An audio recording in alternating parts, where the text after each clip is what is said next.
everybody. Welcome to another episode of the Crime and Coffee Couple. My name's Allison. And my name's Mike. Hi, Mike. Hey, I got a puppy looking at me saying, "Why the hell did you do that? You snap so loud." We clap before we get started so Mike could do his video editing, and our puppy jumps out of her skin every time. It just looks at me in horror, like, "Why would you do that to me?" You see, I'm resting. We do have a voice for her. I just did it, so like the whole family basically does the same voice. Yes. She's like, "What are you sons of bitches doing right now?" She always curses at us. She's like, "You fat idiot." Yeah, she runs the show, and she's got a horrible mouth. We're living in her house, not the other way around. Yeah, it's really sad. So, how you doing this week? Doing pretty good, just rolling along. We got some trips planned, doing some podcasts ahead of time. So yeah, you're spinning like a top. You're going like, woo, every single morning. You're like, okay, I got this. All right. Did you order this? Who wants this for this? Because there's a lot of different things going on. A lot of moving parts to keep this family, this dysfunctional household running. Yeah. I wore a hat today. I'm wearing it on the YouTube thing. It's an old Tampa Bay Rays hat. And I noticed that I've had it for like over 10 years. So I'm pretty excited about that. I had a kickball picture that was brought up to my attention from like 10 years ago. I'm like, wow, I've had it for quite a while. So. Yeah, you can kind of tell looking at it that's about 10 years old. Yeah, but then it's kind of like nice because it shows that I'm not a fair weather fan, you know. It's lived in. Even though I'm a White Sox fan first, but Tampa Bay Rays, hey, we live over here. Well, I'm wearing a hat too, and it's because we just walked our daughter to school and a little hot outside, so I look a bit of a mess if you're watching this on YouTube, but that's okay. We're just living our lives genuinely. We're normal people. Exactly. Just like you. Doing the best that we can do. Yeah, and hey, if you're listening to this, one free way to help us out is to subscribe to our podcast if you haven't done so already. And you know what I heard? I heard that it's good luck if you subscribe to this podcast. Yeah, it's like carrying a rabbit's foot. Yeah, like we have all around, people are telling us, I subscribed to your podcast and I found like a $200 bills on the ground immediately. I won the lottery. Yeah, it was crazy. So if you want to win the lottery, just kidding. But hey, maybe you will. Just subscribe and then let us know if you win the lottery. Hey, speaking of lucky rabbit's feet, that was something, because we were born in 1979, that was something we had attached to our backpacks. And not me. Well, maybe you didn't, but in the 80s or 90s, whatever it was, I'm not sure. Now we tell our daughter that, and she's like, wait, what? She's like, it was an actual rabbit's foot? And I'm like, that's really messed up when you stop and think about it now. Yeah, they used to be at the checkout counter. I'd used to like rub them and just be like, yeah, that's a real rabbit's foot. And like their little nails were there and everything. And then they would dye them like funky colors, like pink or blue or whatever. Yep. And I'm like, man, that was really screwed up. Yeah, and we just normalized it. It's just like, oh, everybody has a rabbit's foot on their backpack.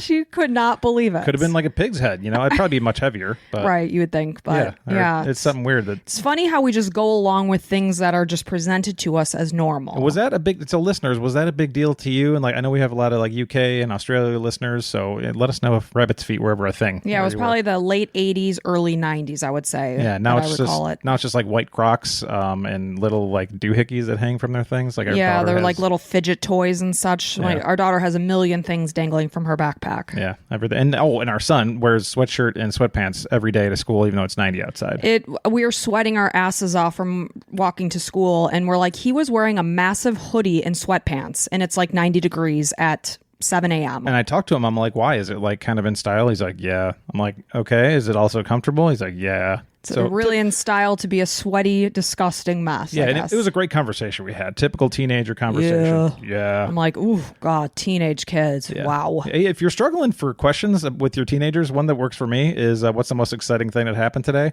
The answer is always nothing exciting happened. I'd be like, yeah, I get it. But if you had to pick like the one thing that is the most exciting, it doesn't have to be exciting, just the most exciting. The other thing he says is when I left school. Yeah, it's like, okay, that's a good joke. You've done it a million times. Now, next one, please. Move it along, kid. Hey, shush. If you hear some little rumblings in the background, our little 6-pound dog thinks she's pretty tough here and she's growling at something. We're not sure what. All right. So do you have anything else to share, Mike? Are you ready to get started? Yeah, I guess thank you for all the reviews on whatever platform you're listening to us to. Keep those coming. And I saw on Spotify you can actually like comment and ask questions too. So try that out if you're on Spotify. Okay. Yeah, we'll see what happens. All right. Well, let's get going here. So this story is the kidnapping of Abby Hernandez. So it was Wednesday, October 9th, 2013, and Abby Hernandez was a 14-year-old freshman at Kennett High School in North Conway, New Hampshire. And this was a town that's described as small, picturesque, and safe. Abby was raised by her mom, Xenia Hernandez, who was divorced. She worked as a nurse, and she was raising her two daughters, Abby and Sarah. Abby was described as a happy, kind, animal-loving child who was more of a tomboy who loved to hike and ski. She had recently started freshman year of high school, and she had a boyfriend named Jimmy. She loved listening to classic rock music, especially Tom Petty. After school, Abby would sometimes take the bus home, but on this day, she decided she was going to walk, and as she did, the new boots she had worn for an early birthday present began to rub and hurt her feet, and it was starting to cause blisters. As she continued on, a car pulled over, and a man offered her a ride. She later said that she felt that he seemed like a typical, nice, average person that lived in her town. And again, she lives in a very safe and small town. And she didn't know this guy. No, she did not know this person. And I think when you come from a small town, you get like the reassurance that, the world is a good place. Yeah. Because you're kind of contained in an own little safe bubble. So that's kind of where she was mentally at this point. So she decided, because her feet were hurting so badly and he seemed nice, that she was going to accept the ride. Careful not to let this man know where she lived, she asked him to drop her off at a local restaurant. He told her that he had to stop at Home Depot. When he pulled into a spot at the very far end of the parking lot where there wasn't anyone parked, Abby sensed something wasn't right. She began to feel scared at this point. She told him that she was close enough to her house, she was just going to get out and walk the rest of the way. As she took her seatbelt off, he began to dig into his pocket until he pulled out a gun. He pointed it at her thigh and told her that if she tried to scream, he would kill her. And I can't imagine at that point what must be going through your mind. She said she was basically flooded with pure adrenaline. Well, at this point, I'm just going to say what I'm thinking, that this much of the story. So hopefully Abby's still alive here, but you don't have to tell me yes or no, but that's what I'm kind of thinking.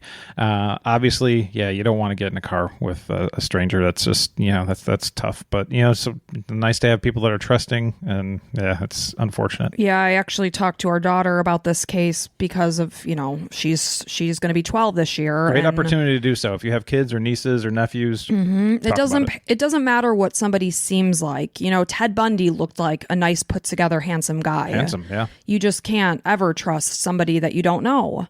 Abby didn't come home from school that day, and her family wouldn't know what happened to her for 9 horrific months. Holy cow. 9 months.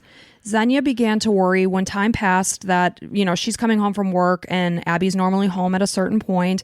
Abby wasn't there. So, of course, she's worrying. Abby's normally on time and everything and communicative and all that. Absolutely. And she had a cell phone, so she texted her daughter and she wasn't responding. And that wasn't typical of her. Teenagers, their cell phones are glued to them. They're quick to respond. Yeah, we know that when we're texting our son or daughter, it's not that they don't have their cell phone on them. They're just not replying to our message. And, it's full stop. If we are paying for your cell phone, you're replying to us or you don't have a cell phone. Right. So she's not answering. And at this point, Xenia decided to go to the high school to see if she could find her daughter.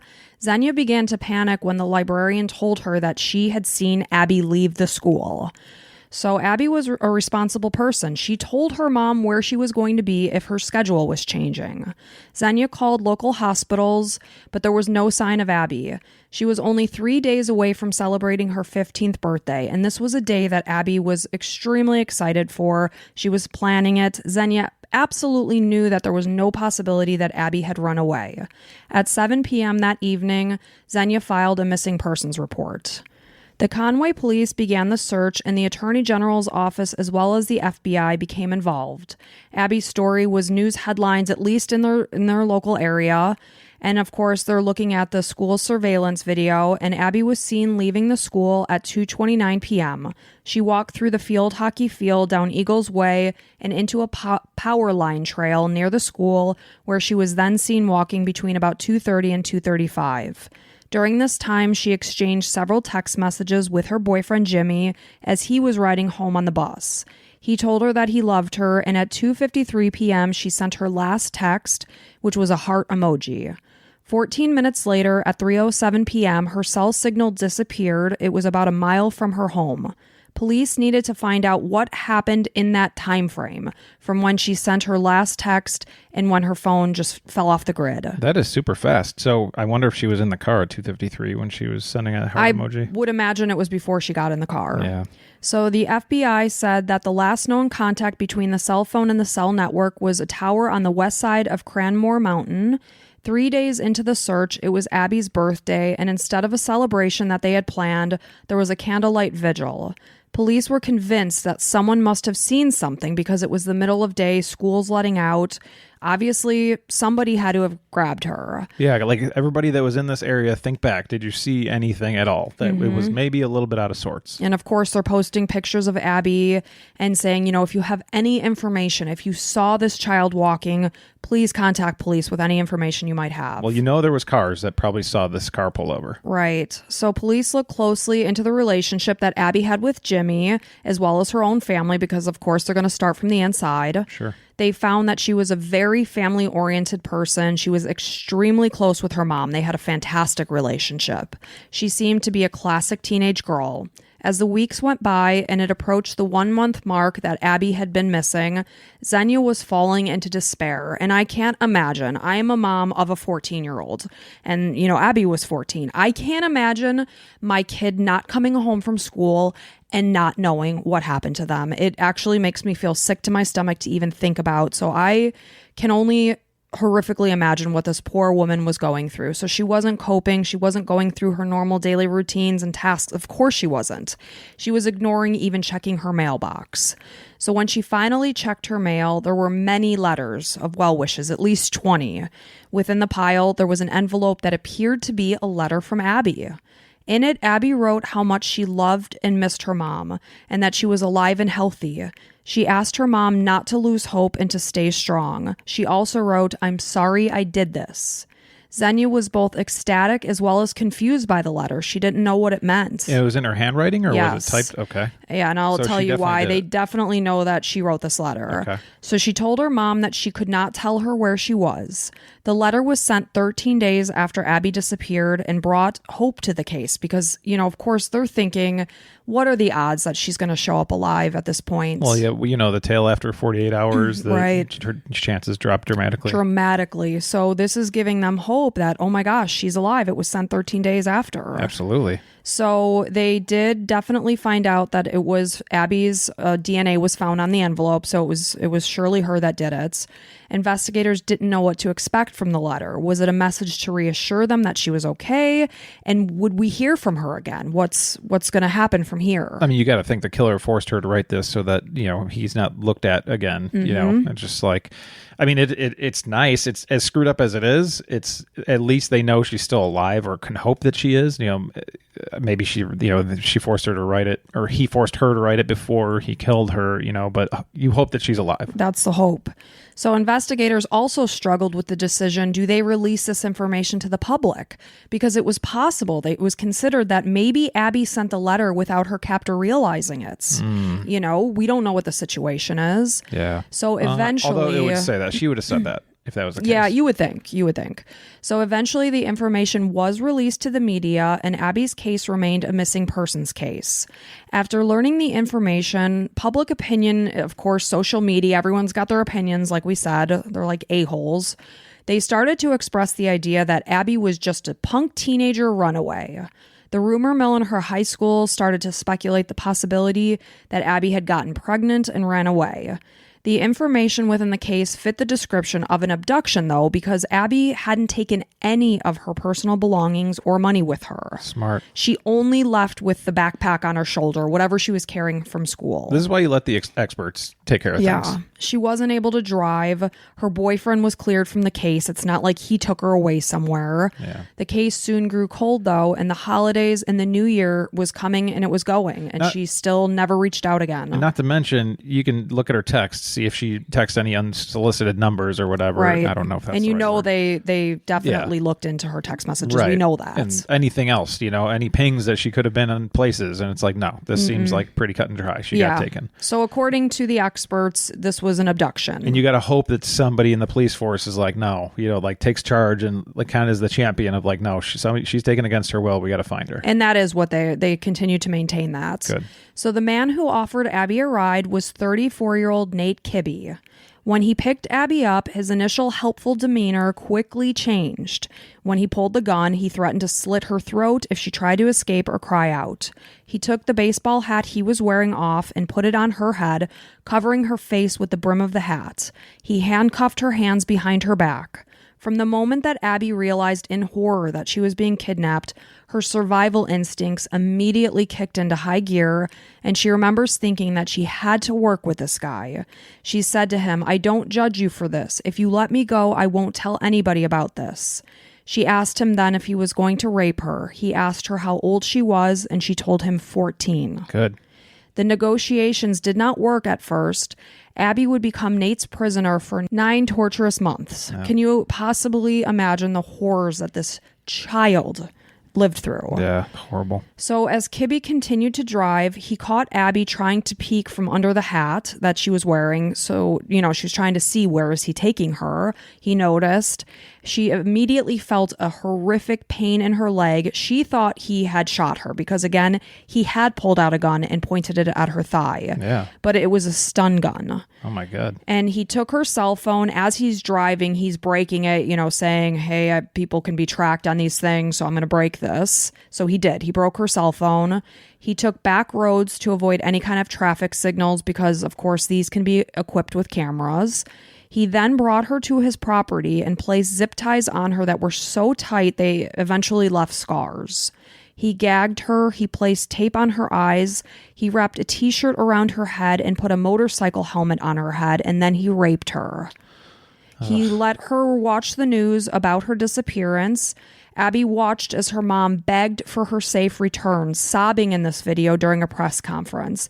This was the first time that this brave 14/15-year-old began to cry when she saw the pain that her mom was suffering.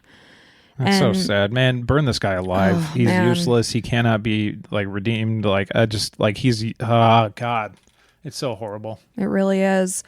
So Nate drove Abby just 30 miles. Sorry, it's just so hard to think that a teenager had to live through this. And she did everything she could.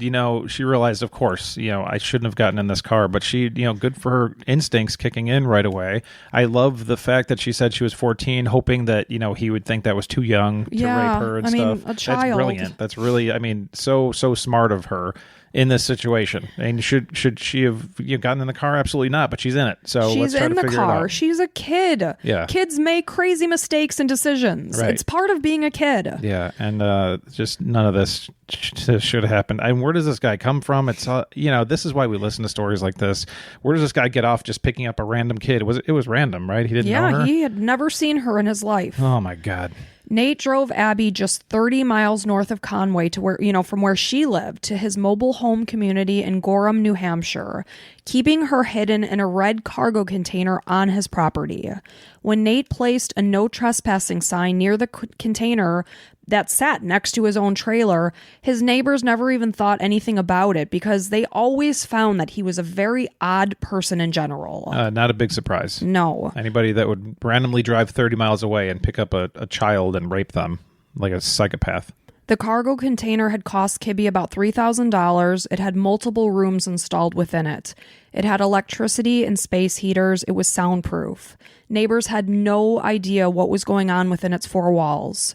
When he left for work, he actually had to drive back into Conway from where he took Abby from and actually drive past the police station every single day on his way to work. It probably got off on it. I know what you guys don't know. Yep. And meanwhile, when he would leave Abby gagged in the shipping container. He would play heavy metal music all day long just in case she could get out of the gag and scream. What a nightmare. And she had to listen to this shit all day long. And just they played a clip of what would be an example. It's something that would just make you insane to listen to all day long. Death metal, which is my idea of hell on earth and a good day. I mean, I can listen to that stuff for 30 seconds, but I mean, can you imagine having to listen to that all day long and being in your own personal hell? And then he lets you watch the news about this stuff and your mom crying out for you. He's torturing her inside and out. Yeah. What a monster. So as time went by, Kibbe told Abby that he found something more humane rather than gagging her while he was gone. And he placed a dog shock collar around her neck. He told her to try to scream. She slowly began to raise her voice. And then, of course, the shock collar is doing what it's meant to do. It's kicking in. He said, okay, well, now you know what it feels like. So he also told her that if she tried to escape and open the door to the container, the room would catch fire. It would basically just erupt into flame. What he had done was he drilled these fake wires into the door frame so that it looked like it was rigged for something. It wasn't real, but she didn't know that. I mean, once you get desperate enough, it's like I'd rather die in a fire than wait for this guy to come home one more day. Mm-hmm. You know? So he also forced Abby to wear a diaper. He referred to himself as master. He did not call him by his name. It sounds like a lot of the time he was wearing like these very scary masks on his face to obscure what he looked like, but she did end up seeing what he looked like. So he showed her his massive gun collection and threatened to kill her entire family as well as their family dog if she tried to escape. He's like, I know where you live. How do you know all this? He may have been lying. He picked her up from the But side he knows of the road. about the family dog. Maybe she said something. I don't know. Maybe, yeah. So Nate was born on July 15th, 1980. He frequently rubbed classmates the wrong way as he made his way through high school. Many felt that he was aggressive. He was cruel. He was basically described as just like a horrible bully through school. How's his younger years? Do you know anything? They didn't say anything about what his childhood was like. But, you know, classmates in high school described him as a loser, a weirdo, and of course people within his own neighborhood as he's an adult feel the same way. He worked at a machine shop. He was actually said to be a model employee. He definitely had a darkness inside him, obviously. He developed a reputation with local law enforcement. They knew him well. At one point, he got in trouble for grabbing a 16-year-old girl who tried to get on a school bus. I don't know if this was while he was in high school at the time. But what did he do with this girl? They didn't say. It sounds like he just maybe grabbed at her. She reported it. Nothing escalated from there. But there's definitely signs that he's not well. Yeah. He provided false information when obtaining a weapon. He was found in possession of marijuana, just on and on. He was an unpleasant, argumentative person. He was a conspiracy theorist who was known for his frequent anti-government rants, just a nutbag. Huh. So neighbors knew him as a loner. Some referred to him within the neighborhood community as Crazy Nate. Debbie Demers lived in the area. She often would tell the local girls, do not go near his trailer. Stay away from him. People just knew your radar goes up, like stay away from that guy. So he loved guns, loved them. He was one of those, like his whole trailer was like decorated in American flags, the American flag pillows, rugs, wall things. He thinks he's being a super patriot by buying all these guns and all, the whole, the man is against us and that whole thing. I think we all know somebody like this, and they're people you don't want to hang out with. No, you're like, you stay there, I'll stay here. Bye-bye. Yeah. So during the time that Abby remained in captivity, in March of 2014, she's still in this red shipping container, Nate was arrested and charged with criminal trespass and assault for an incident that with another woman. Apparently they had gotten into a minor car accident together and he followed her home. She asked him to stop taking pictures of her car and then pushed her to the ground on her driveway. During his arrest on the trespassing and assault charges, police seized the pistol that he was carrying, and in a later petition, he called this an immoral and irrational, unconstitutional restriction of my civil rights. Man, and then he's off the deep end. Oh, he's a nut. And he probably gets himself into these situations so that he can spew his rights. Well, yeah, exactly. He's just watching YouTube all night long and just looking at these, taking down the government and all this kind of stuff, and just a danger to society in general. A condition of his bail included turning over his massive gun collection. And police were very surprised when the typical confrontational kibbe, they're, waiting for him to spew his constitutional rights. Instead, he's calling the police department himself, which never happens. The police officer's like, it's never, ever happened that somebody's reaching out and being proactive and not waiting for the paperwork to be processed, that this gun collection has to be taken. He's actually reaching out. So they were saying, here's my guns? Yes. Huh. So then he meets the officer at the curb when it's time to confiscate all of his weapons. He has them neatly lined up in all their cases because he doesn't want any trouble. He doesn't want any reason for the police to look into him. he's got Abby in the shipping container. Right. So the officer who went to pick up the weapons recalls looking at the shipping container on his property and being like, what the F is that? You know, the officer's like, this guy's a friggin' weirdo. Well, you have to search his property for No, they didn't. They didn't have any reason to do so. Well, you got to make sure that he's giving all his guns. Like, how do they know he's not hiding some? And even, I don't know. That wasn't a stipulation. Yeah. So, of course, the officer, like I said, is noticing this 40-foot container, but they didn't investigate. They said they had no reason to get any closer. Little did they know that they were only feet away from where Abby was being held prisoner. I mean, you got to follow the law, and if that's the situation, maybe it's just like you give him the option constitutionally. It's like you're supposed to be giving up all of your firearms. If we ever find one on you, then that's on you. But right now is your opportunity. Yeah, and there were a lot of them. You can't blame the cops for not going in. They couldn't. So a month later, in April, Kibbe was fired from his job at EMM Precision, where he'd worked for 5 years. Again, he was described as a good worker. He was only let go because the business was slow. In July, the assault charges that, he had gotten with this minor car accident, they ended up being dropped. But the alleged victim was quoted saying, "He is not a normal person. He is not right." So just the short period of time this woman interacted with him, she's like, this guy's a nut. Can you imagine? Like, he tackled her in the driveway. Well, I think everybody can picture this guy. He probably wears black, shirts and pants all day long. Camo or something. Yeah, and he's pasty white. He's one of those, what they refer to him on the internet, involuntarily celibate. Which means like nobody will ever have sex with you because you're such a disease. Basically, they call them incels. Oh, okay. So they sit in the internet all day long and talk about conspiracies, and it's like, yeah. I'm not saying like having an American flag is bad and supporting your country. Of course not. That's awesome. I love America. So the other thing, it's being that sick person where there's always something in your mind like they're out to get me, and it's just that negative feeding. Yeah. So despite despite the immense torture, Abby never lost hope while she was in captivity. She said, "I feel like hope, even when you feel you've lost everything. Hope is something that nobody can take away from you. Just keep that and it will keep you going." She said throughout all the prayers that she continued to say over and over in her head, she never once ended them with amen because she did not want it to be like a period at the end of the sentence. She didn't want to feel like God had left her. She wanted to live. What an effing warrior she is. Like, unbelievable. I actually have chills right now just thinking of this girl. Her mom's done a hell of a job raising her. It's just like incredible that she has this much gusto in her to stay keep and this fighting. Will to live, that she never once in 9 months with this monster did she give up. She continued to strategize a way to stay alive, to maintain the idea of establishing a bond with Kibbe, telling him, "Look, you don't seem like a bad person. Everybody makes mistakes. If you let me go, I won't tell anybody about this." As time went by, Kibbe became more trusting. She said, and I got a lot of this information that I'm telling you from Abby's mouth herself. It was in a 2020 interview. I figured. I mean, nobody else would know this information. Right. And she said that at one point he even said, "You're like the closest thing I'll even ever have to a daughter."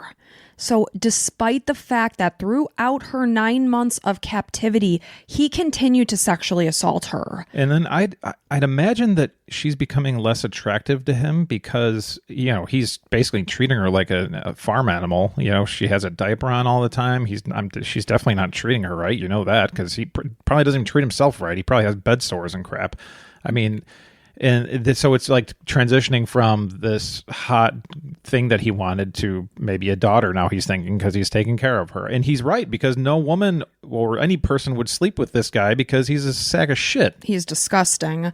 But no, the sexual assaults never stopped throughout the 9 months. Ugh. This poor girl. So she felt that part of gaining his trust was going along with whatever he wanted to do. Clinical psychologist Rebecca Bailey later praised Abby's resourcefulness in such a situation of terror and how absolutely remarkable she was.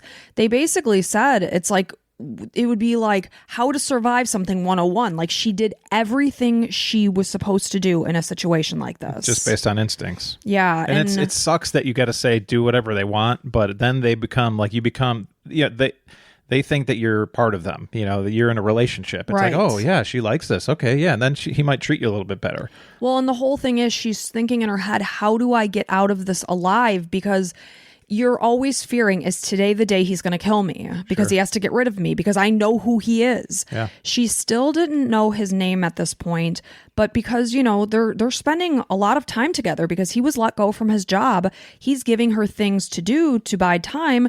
He gave her some books. One of them was a cookbook. He basically said, this way you can learn how to cook because you're going to have to feed your man. Yeah. Of course, one of these guys. He's got a woman's job is to serve her man and learn how to cook. I guarantee this guy liked this dude Tate. I forgot his name. Yeah, everybody knows who I'm talking about here. I guarantee he followed Jordan Peterson. I guarantee he was on Reddit. Like he fits into this criteria of like, I mean, you know, there's some things that these people say that are interesting, but like he just fits this like mold of these losers that sit there and just think alpha male, alpha male. Right. It's like, you're not an alpha male if you got to talk about how much you're an alpha male. Exactly.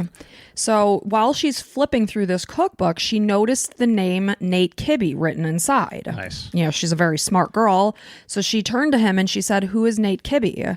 And, you know, she just wanted to see what he was going to say. And she said he took a breath and said, how do you know my name? She also had been given a ruler to use that had the initials NEK written on it. So now she knows his name.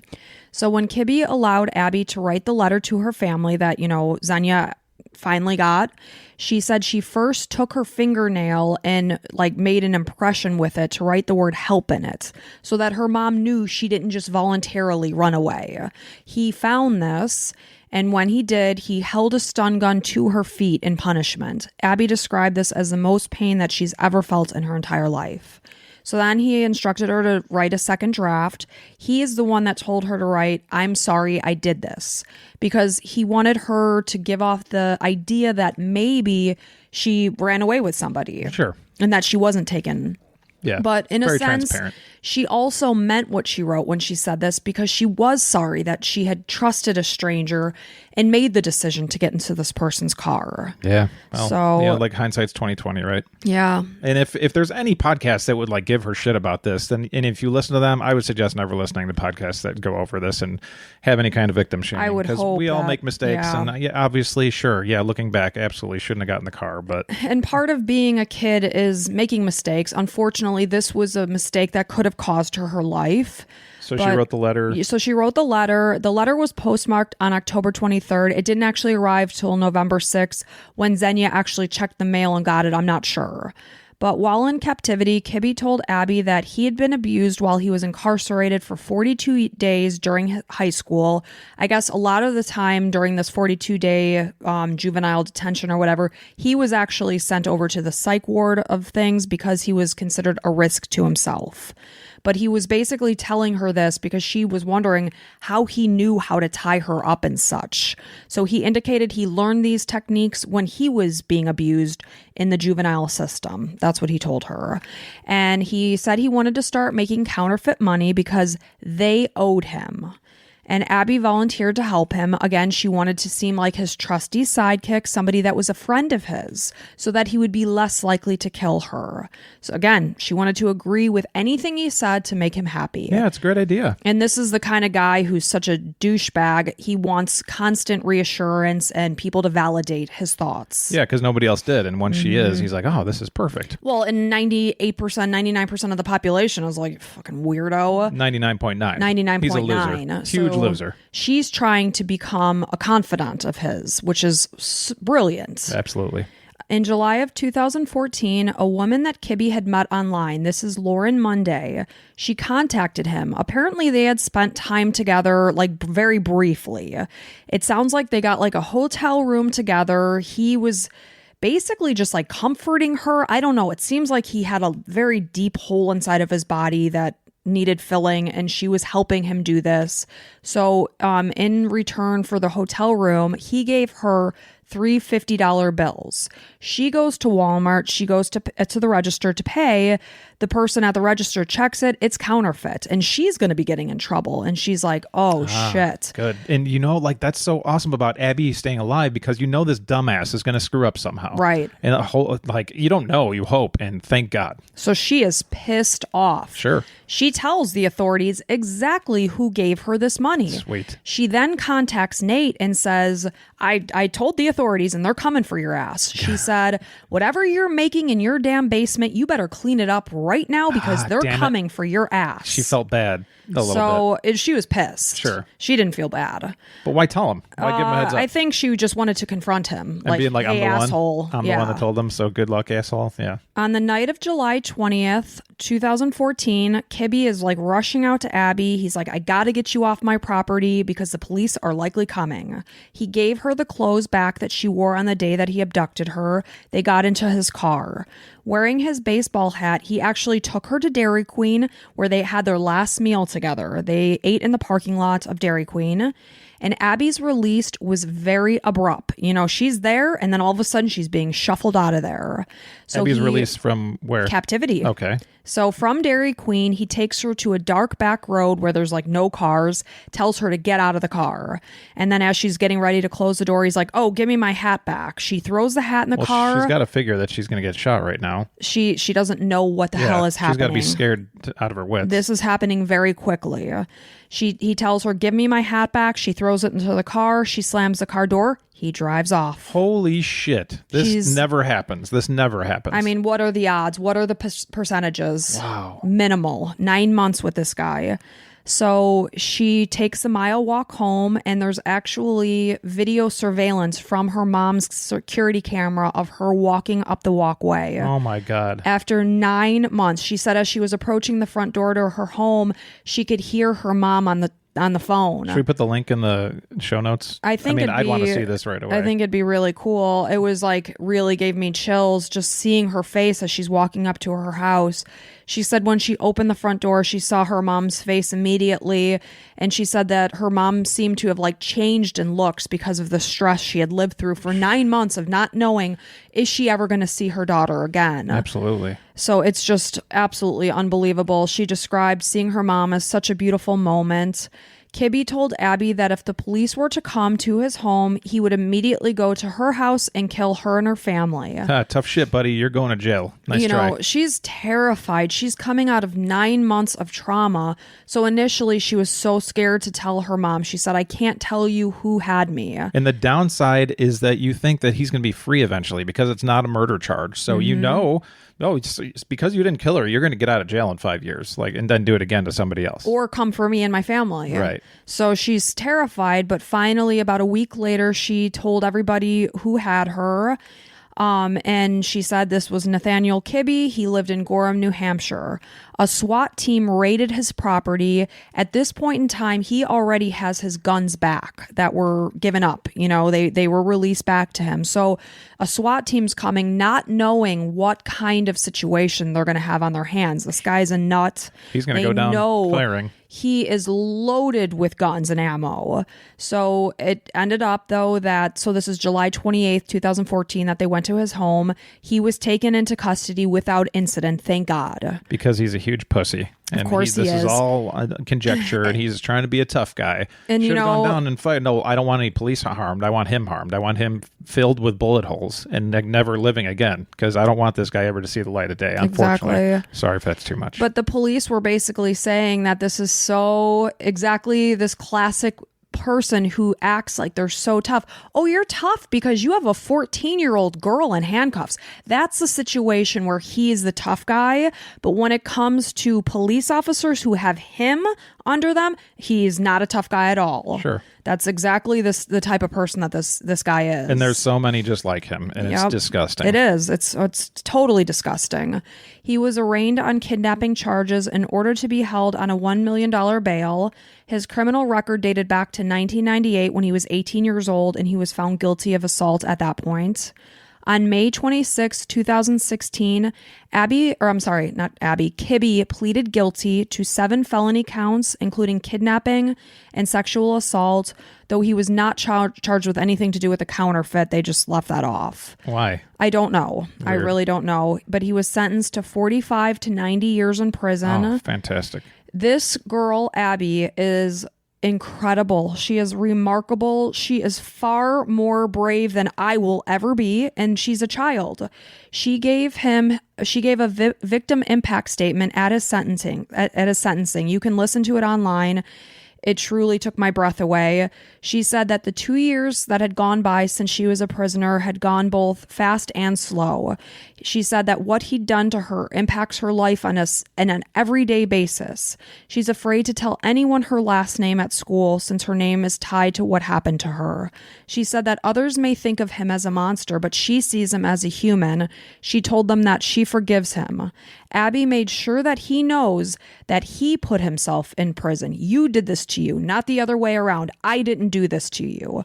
When the gun was pointed at me and I was forced to stay in your home, those were your choices, not mine. She said this to him directly? Directly, oh, wow. As he sat in the chair during his sentencing. And unfortunately, it'll be in one ear out the other because this guy's unhelpable. And, unfortunately, we all know people like that who just won't take responsibility. Just be like, it's always somebody else. Abby said that she has actually come to appreciate her new outlook on life that he gave her, that this harrowing experience gave her. She said, every time I go outside now, I really try to appreciate the sunlight, the fresh air. I really want I breathe it into my lungs differently. I try to never take that for granted. So she actually said, thank you, because you gave me this new outlook on life. Abby has since moved to Maine. She has a child of her own. She works as a hairstylist. There was a 2022 movie called Girl in the Shed. It was released about Abby's story. She actually worked with the cast on the details to give them an accurate recount of what happened. And sometimes people can be so horrible that after all of this came out, people online were calling bullshit and saying that she made the whole thing up. And meanwhile, the police are like, we went to his home and every single detail she told us fits what we found at this home. We were there. This is 100% true. Like, leave her alone, for God's sakes. Leave her alone. This girl was put through an experience that a lot of people couldn't mentally survive, and she did. And now you're doubting the accuracy and saying you ran away with this guy. Well, unfortunately, you go to the internet and you have keyboard warriors that just, will say anything. They're very brave behind those keyboards, aren't they? Yeah, it's unfortunate. But thank God for Abby. What an amazing, bright light of just hope. I mean, I'm truly amazed by this girl and that she did, like the book, what she should have done to survive this situation. She did it. She survived it. She never lost hope. And the person who interviewed her on 2020 had, talked to a psychologist and was like, she recalls these horrible things that happened to her to the extent that we can't talk about most of the things that happened to her because it's on 2020 and we can't talk about those things. That's how bad That's how bad they were, that most of these things can't be shared on TV. So the person who interviewed her was talking to the psychologist and was like, gosh, she says it with such matter of factuality. And the woman's like, it's because this happened to somebody that it's not her. It's compartmentalizing to somebody else. It happened to somebody else. And that's how we survive trauma. Yeah. And that's, it's interesting. That's how they say you need to get over certain things in your life too. Whether it's drug abuse or being obese or whatever it is, if you're trying to get, to a different side, you kill that old person. You're almost like that was somebody else. You have a new identity and then that's your new identity. Right. And that's what she needed to do. And she definitely needs to make sure she keeps up with help and everything 100%. And talking to people because this isn't natural for anybody. I mean, it's such a horrible trauma, but at the same time, unbelievable that, her story's not done. She's got a lot of work to do to make sure. I'm sure forever. I can't imagine when she says he affects her life on a daily basis. When she closes her eyes at night, she sees the situation that happened to her. How could you not? Yeah. So young. Yeah. It's just such an amazing story of survival and determination. It's truly amazing. How awesome. Well, I mean, awesome that she was alive and able that she lived through living. This. Horrible that piece of shit is still living, unfortunately. Yeah. Nate Kibbe, you are a certified asshole piece of shit. And I hope he dies a very slow, painful death. I know it's terrible to have that kind of thought in my heart, but it sickens me that he could have done such a thing to a 14-year-old girl. Well, most importantly, Abby forgave him, so that's really all that matters. Yeah. But, well, she's a better person than I am. we can think that he's a piece of shit and needs to burn alive. So, yeah. okay. So anyway, that's Abby's story, and she's amazing. Yeah. And thank you all for being here, for joining us, for listening. Absolutely. And if you like what you hear, the good news, there's 25 more episodes that are only for our patrons. Yep. So go if you ahead. like to binge. Right. Go ahead and do it. I mean, if you want to do it for like a couple days and then be a patron and, leave us, we'll miss you. I mean, we'll miss you and we want you in our club forever. Yeah, but hey, you do you, boo. You do you, boo. Yeah. So thanks and welcome to the Crime and Coffee Couple Club to Madison and Dolores, two lovely people. Exactly. Inside and out. And also they're getting huge good luck charms here. They are. Just like boom, boom, not quite rabbit's foot good luck charms. No. But just good luck charms. Just boom, boom. You can feel the karma coming to you. I had Lucky Charms for breakfast the other day. So yeah. Right. And then we want to say too, just a reminder, we are pre-recording episodes because we have some trips happening. So if you do not hear your name mentioned, if you become a patron, just know that we have not forgotten you. You are in our hearts and we will say your name when we get back on track. 100%. Yes. And until next time. Bye.